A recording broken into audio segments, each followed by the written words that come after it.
Red କ୍ରସ୍ର ବର୍ତ୍ତମାନ ଏଇ world red cross day ର ପ୍ରଥମ ମୋଟୋ ହେଉଛି united all and spread humanity.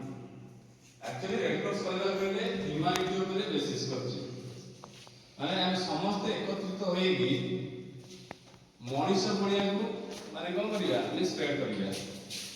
Actually red cross world red cross day ର ମୋଟୋ ହେଉଛି ଆମେ ସମସ୍ତେ ଏକତ୍ରିତ ହୋଇ କ'ଣ କରିବା, ମାନବିକତାକୁ ବାହାର କରିବା।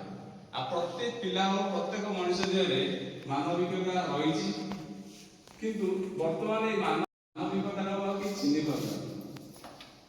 ଗୋଟେ ପିଲା ଗୋଟେ ଏକ୍ସାମ୍ପଲ ଦେଇକି କହୁଛି ଶୁଣ, ମାନେ ଆତ୍ମା ଗୋଟେ ଅଛି ବୋଲି ଜାଣିଛ ନା ନାଇଁ? ସମସ୍ତେ ଜାଣିଛନ୍ତି ଆତ୍ମା ଅଛି, କିନ୍ତୁ ସାଇଣ୍ଟିଫିକାଲି ପ୍ରୁଭ୍ ହେଇଛି ଆତ୍ମା ବି ଏକ୍ଜିଷ୍ଟ କରୁଛି, କିନ୍ତୁ କେହି ଦେଖିପାରୁନାହାନ୍ତି କି ଜାଣିପାରୁନାହାନ୍ତି। ତା ଗୋଟେ ଉଦାହରଣ ସ୍ୱରୂପ ମୁଁ କହିଦେଉଛି। ବର୍ତ୍ତମାନ ମୁଁ ଠିଆ ହେଇଛି, ମୁଁ ବର୍ତ୍ତମାନ ଯାହା କହୁଛି ଏଟା ମୋ ଆତ୍ମା କହୁଛି, ମୋ ଶରୀର କହୁନି। ଯଦି ଆତ୍ମା ଛାଡ଼ି ଚାଲିଯିବ, ଶରୀରର କିଛି ଭ୍ୟାଲ୍ୟୁ ରହିବ? କିଛି ରହିବ ଭ୍ୟାଲ୍ୟୁ? କିଛି ରହିବ।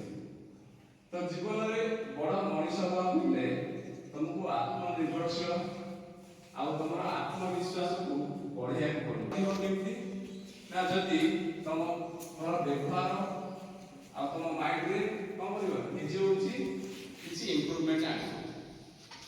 ବର୍ତ୍ତମାନ ପିଲାମାନେ କ'ଣ କରୁଛ,